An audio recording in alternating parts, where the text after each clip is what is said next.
Aside from names and certain characteristics which have been changed to protect clients' confidentiality, all other details are true. 3, 2, 1, and we are live. Welcome to the Self-Belief Chief podcast, you wonderful people. You're here with David Holman. And if you've ever asked the question, am I good enough?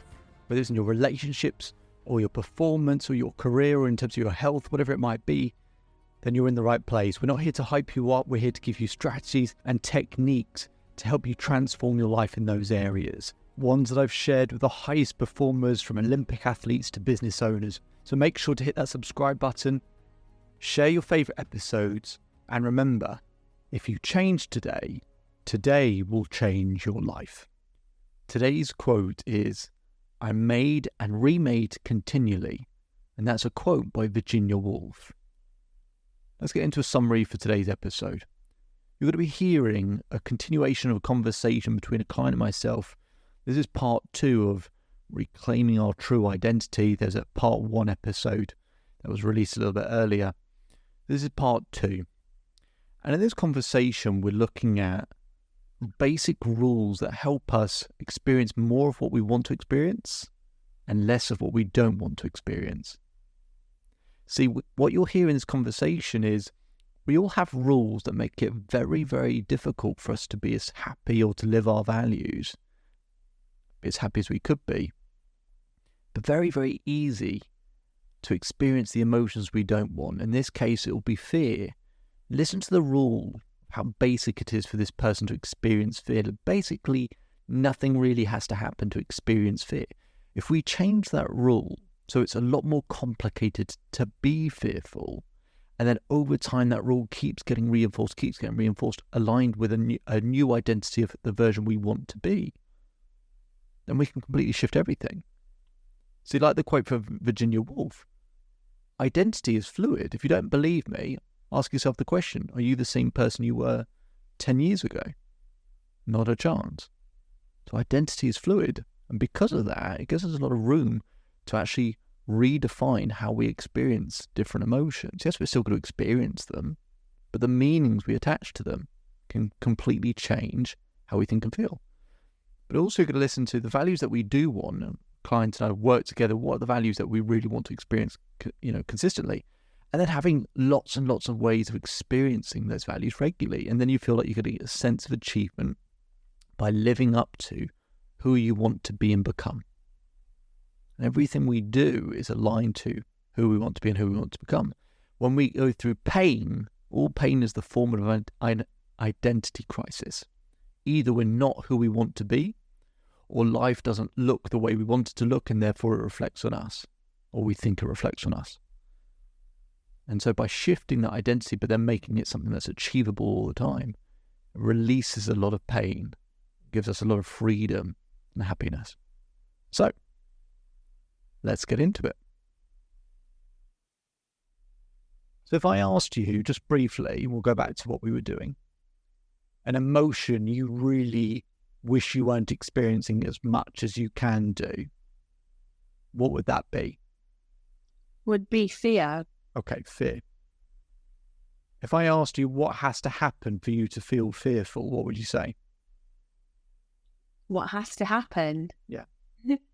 For you to feel any sort of fear, what has to happen? Not having control over things. So things that affect me or that are in my life. If I don't have control over it, that just not. So if we look at how difficult that rule for independence was and how simple that rule is for fear, everyone has a dirt road to happiness and a highway to misery. Everyone does.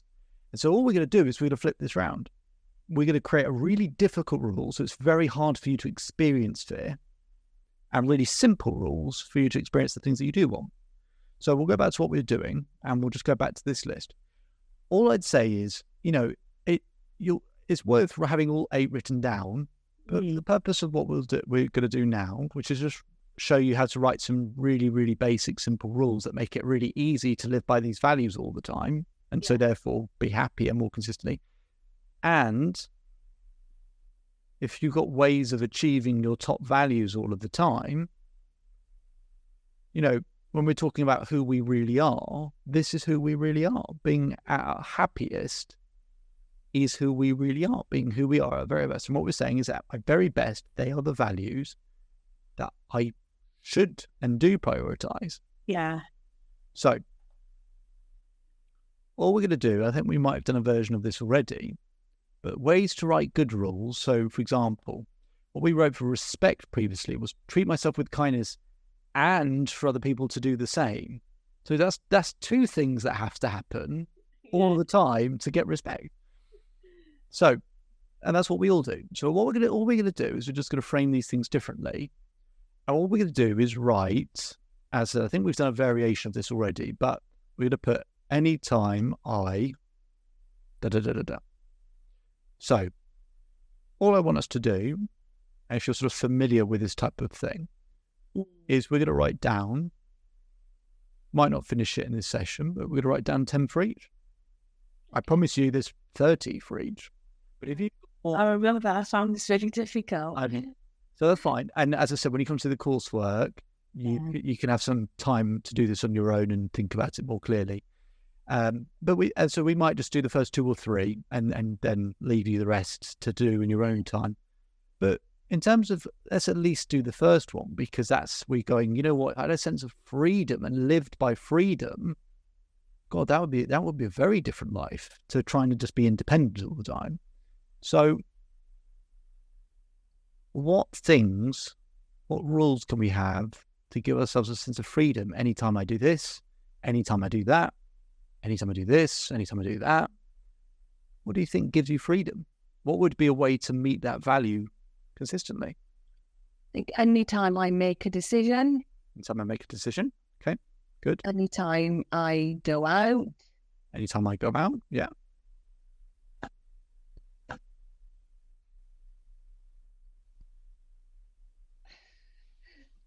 Anytime, well, I don't know. I'd say, okay, so anytime I make a decision, anytime I go out, anytime I...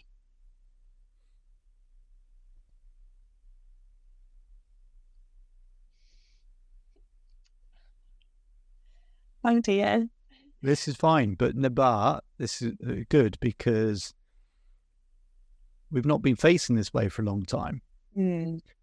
And so we're not going to immediately know all the answers, but actually, now that we're facing the right way, now we're actually looking in the right direction.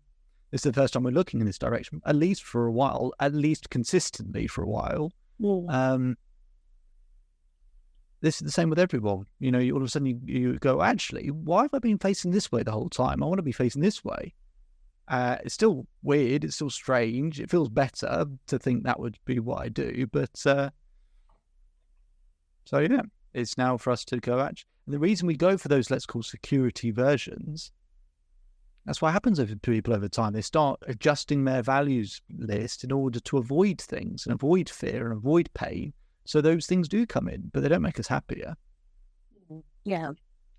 Anytime I make plans. Plans.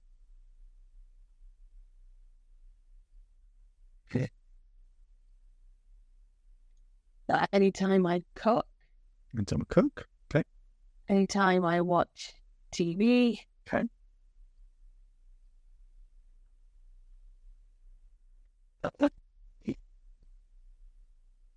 Anytime I buy something.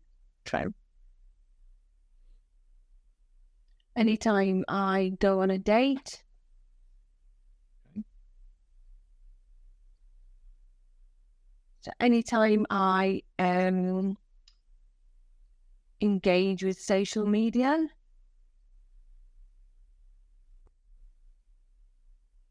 Or anytime I contact a friend.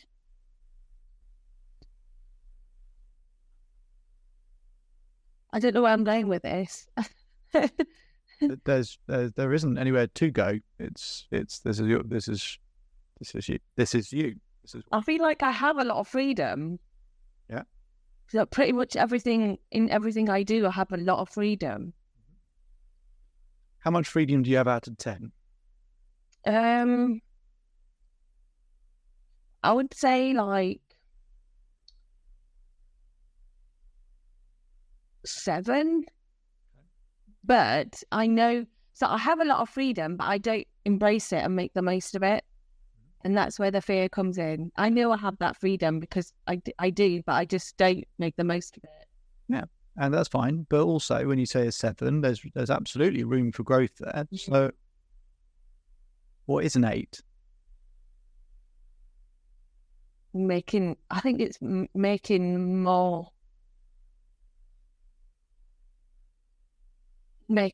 taking advantage of the freedom that I do have. I really don't take advantage of the freedom. Yeah. Okay. So really genuinely feeling like we're taking advantage of that freedom. Okay. What is taking advantage? Because it might be a bit easier to take advantage if we actually knew how to. Yeah. So things like being more adventurous and it's very adventurous. That's fine. So what's something that you might go, okay, well, I'm not the person that jumps out of a plane right now, or will ever want to do that particularly, but it doesn't mean you have to go 0 to 60. So what would be actually quite fun for you, a fun way to take advantage? Because if you've got a few examples of how to do that, you'll be able to do it more often. Well, the one that I put down was anytime I go on a date, because I feel like I have more freedom to date who I want to than I thought I did, and I never took advantage. I've never made the most of that freedom. Yeah, so that's a good example of that. So what else sort of falls in the category of an 8 out of 10 in terms of freedom? Because maybe we're not ready to go to a 9 yet or a 10, but what's an 8?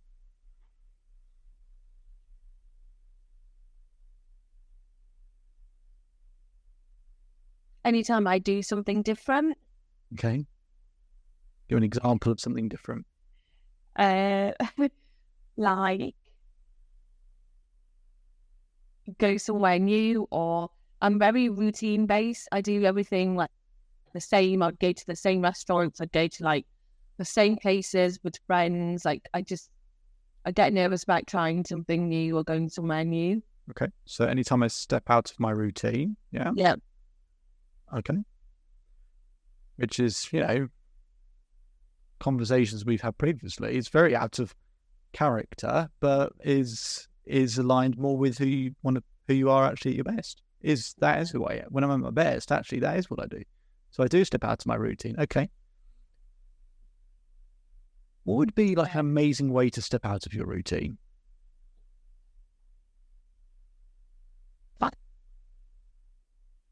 Yes. I think it's so every time I make plans, I'm very I have to thoroughly investigate everything before I make a decision. Yeah, nothing wrong with that, but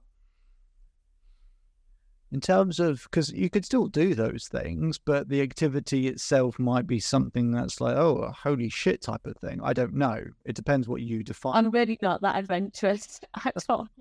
So it's just understanding what an 8 is for you. Mm-hmm. It's not what's an 8 because of what everyone else might think is that a specific example of actually, if I did that specifically, because as you know me by now, I can keep just going down the road of pedantic questions of, but what is this? What is that? What is this? What is that?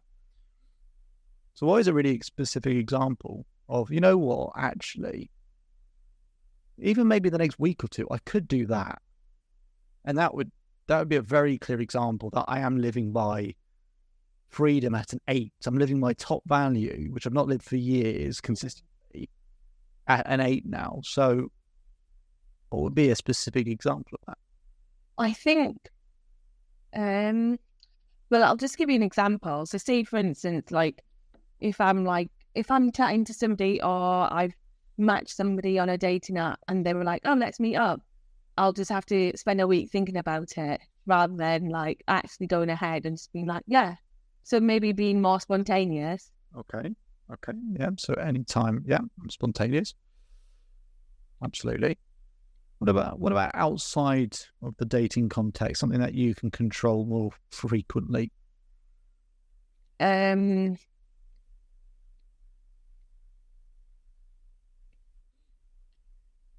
I don't go out as much as I possibly could. So just catch your words there. As much as I could.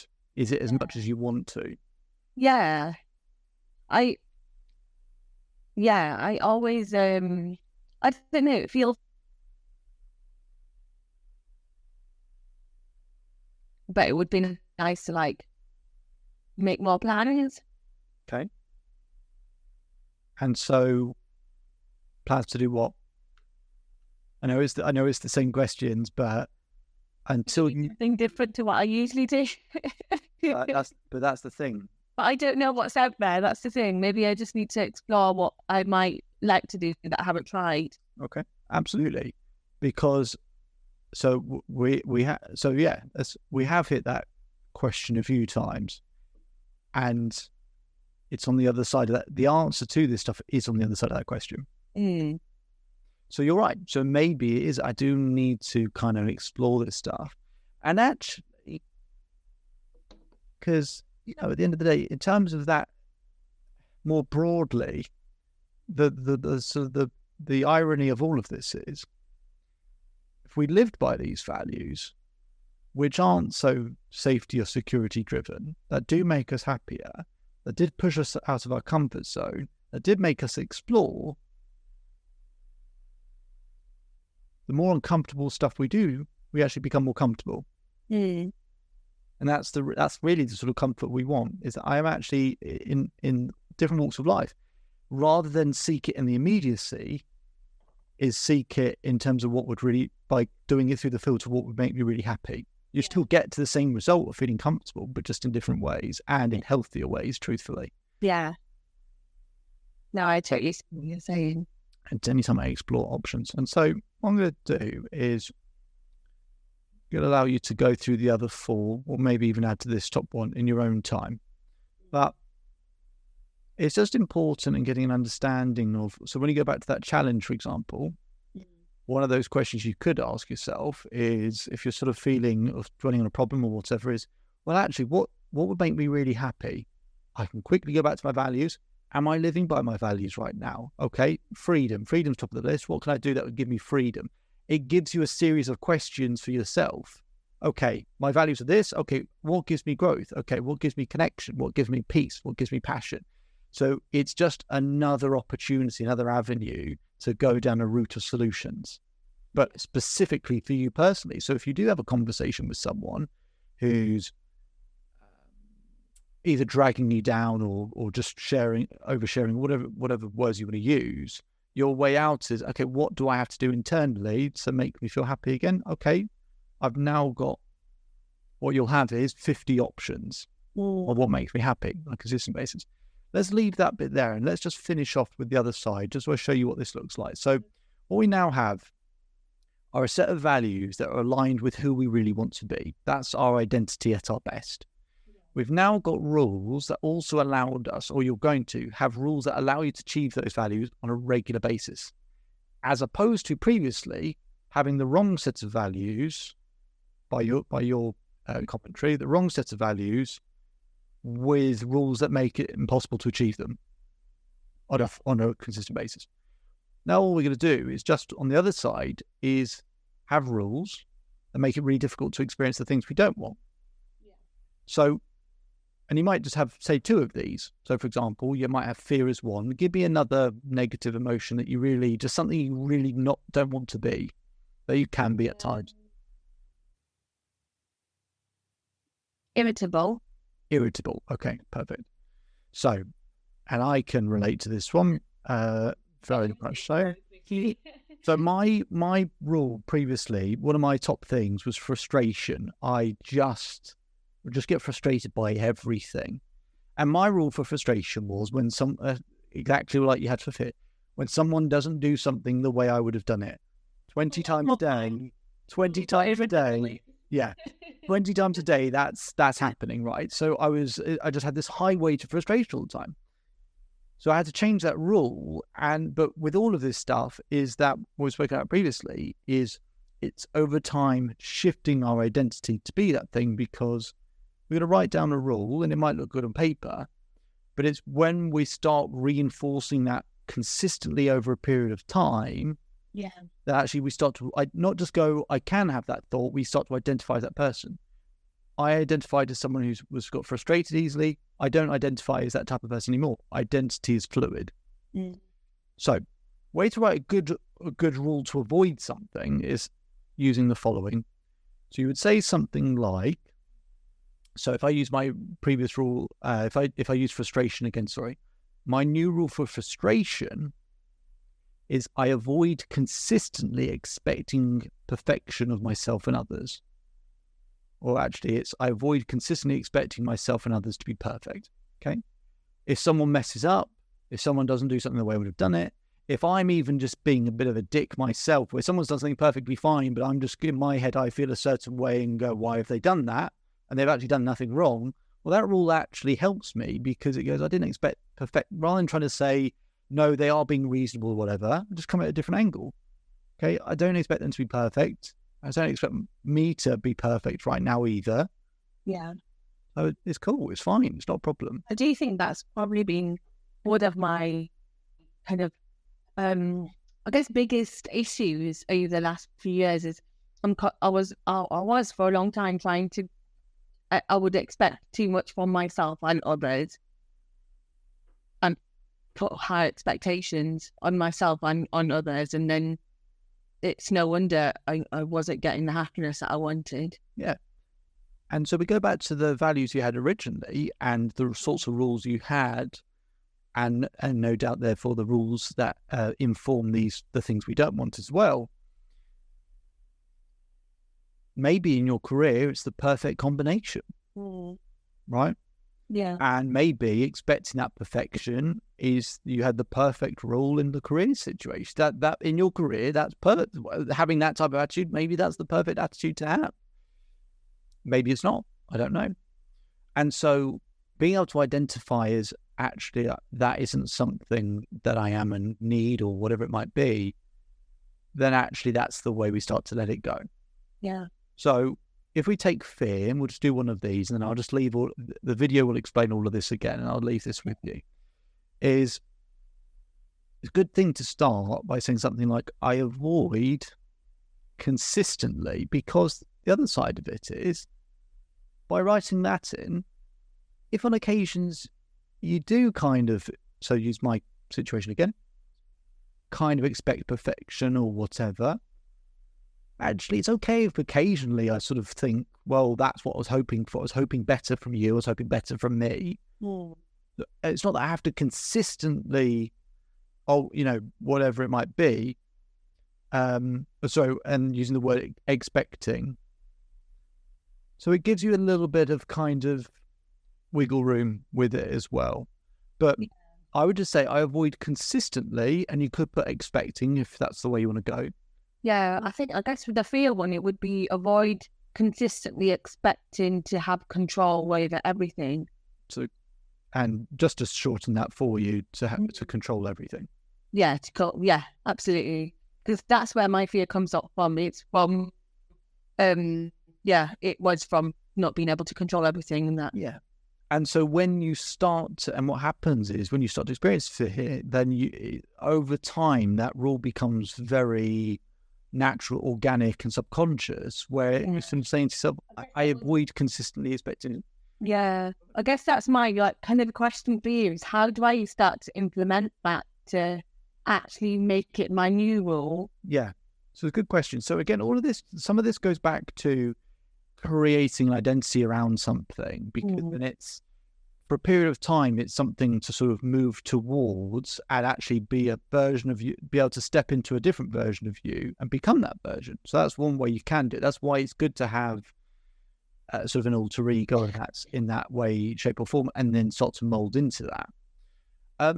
But really, it's not to overcomplicate it. There isn't a sort of a thing where we kind of, if I get you to close your eyes and do this and and boom, it kind of works. It's like anything. It's with your career, certain things that you learn. The first time you learned it, you read it once, you didn't remember it a week or two later. A week or two later, you came across it again, read the same thing again. And just over years, it's just consistently been going through again. So you might want a clever or better answer than it's literally focusing on that anytime you feel fear. So guess what? I guess my question is really like, when I do feel fear, what do I do? Honestly, it's just focusing on that rule. What happens is, so to use the challenge with that 60 seconds again.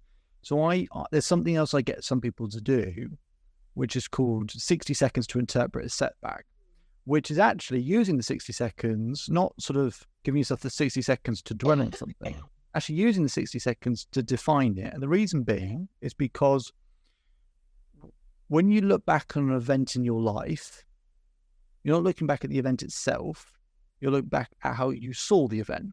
Yeah. So what that proves is that first impression, that interpretation is how you remember it. And so it's taking some conscious control. Now, the first thing that you're feeding into that process or memory when it's actually happening is sort of the first thing that you're focusing saying to yourself. And just treating this as a bit of a trigger so that when you do recognize fear, that there's an association between fear and your definition. Because this is sort of what it is now, is a definition. It's like having your own dictionary and going, when I think of fear, what's the definition of fear? And it's not definition, you know what I mean? Yeah.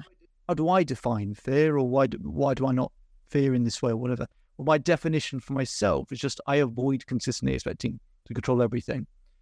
So all I'd say, that's as far as I sort of go with it, which is just catch yourself when you're starting to feel fear, is just reinforcing that rule over a period of time.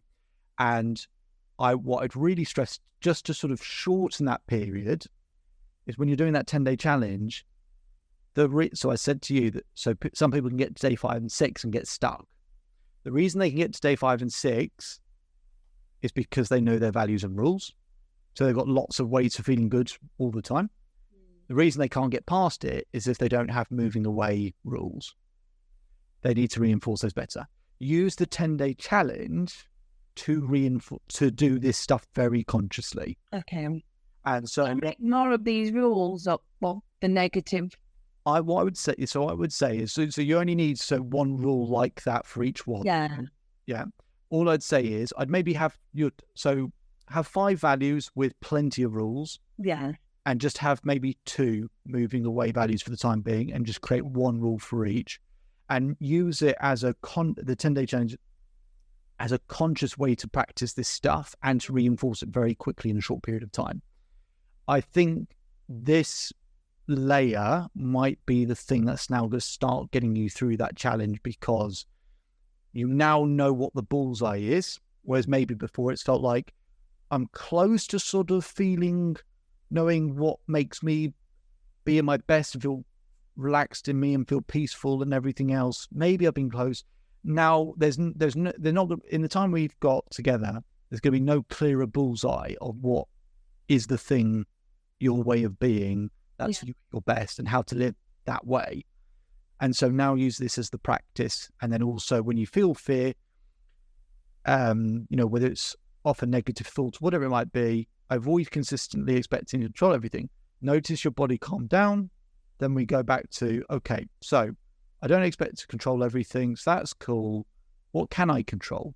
Okay, that might be a better question. Okay, what can I control this? Okay, and so what does that allow me to do? It allows me to do this. Okay, if it allows me to do this and that, when should I do these things? Let's do them right now. And then we're sort of out of it quite quickly. They're all good questions, and it's not, there's nothing clever or more special than it's just the habit of doing these things. If you do it at a conscious level, I promise at some point, like anything when you're learning and digesting things, it will become subconscious and it'll start popping up for you.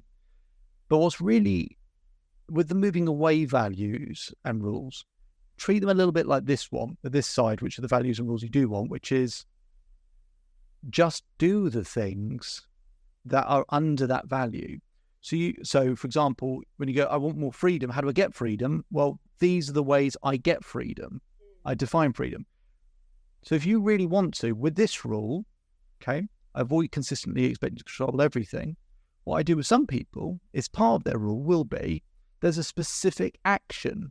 There's a specific thing that is a clear defining way of that means I'm absolutely not asking for control right now. Yeah.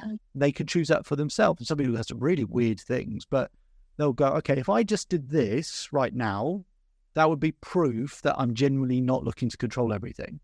So the first thought was fear. Oh, okay. What's a way that proves that I'm not looking to control everything right now? Do this. Oh, I've proved it to myself. I'm not trying to control everything. And that's all you're doing on this side, is you've just got lots of proof points of, I know how to get freedom. I can live in it as much as I want, and I can hit that bullseye more often. Yeah. So, but I would just say, just do it for the top 5. It's good to know your top 5. Okay. And what's worth saying is only 2 weeks ago, I changed my order.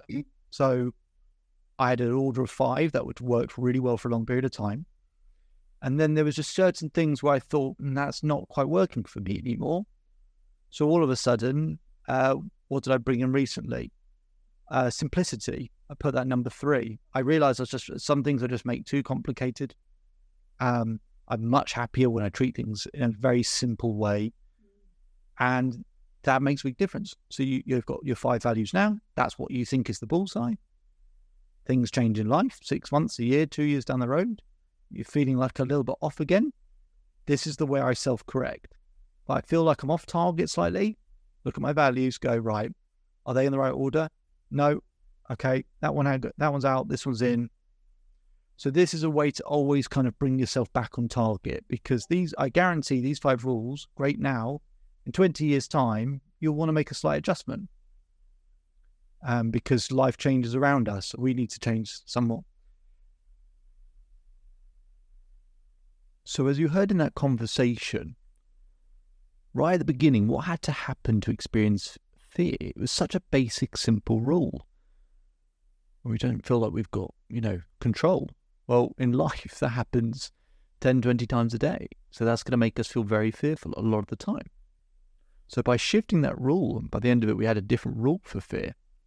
And then that's going to get reinforced over a period of time and aligned to a new identity, a new version, because unless it becomes our identity, nothing's really changed.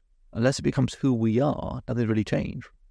This stuff aren't just thoughts and feelings. It's realigning to a new identity that does have these resources, that does have these tools.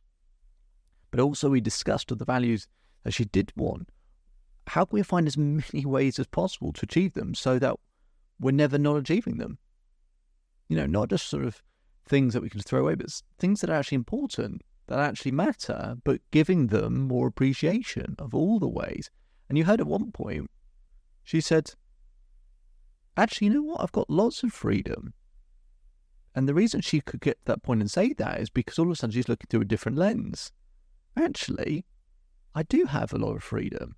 And so the next level of it, I spoke about it as 7, how do we get it to an 8? And so on and so forth. So looking through that different lens allows you to see your life in a different way, and yet nothing's really changed. What a wonderful thing that is.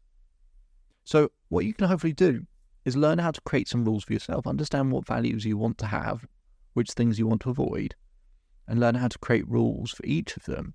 So it makes it very difficult to feel those unpleasant emotions. Very easy to live those values that make you truly happy. My name is David Holman. If you change today, today will change your life. So enjoy the rest of your day. Enjoy the rest of your life.